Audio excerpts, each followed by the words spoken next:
ba ba ba banana, ba ba ba ba banana, oh ba ba ba.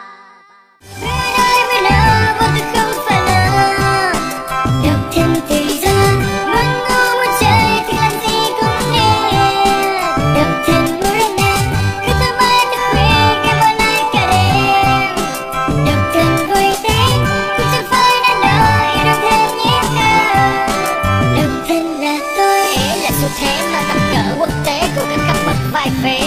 Độc thân rất vui, luôn thiếu nhi con dễ, không phải nhan sắc hạn chế mà vì mình quá tinh tế. Độc thân vì thôi, chỉ vì nền kinh tế đã không đủ sức để khống chế mấy chuyện yêu đương thì như thế. Thân vì sao? Em là vì đang tìm người tử tế nên thôi tôi vẫn cứ muốn em cứ thoải mái thật khuya nghe mọi lời cả đêm.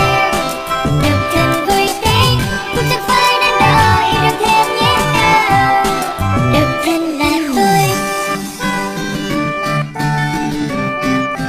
độc thân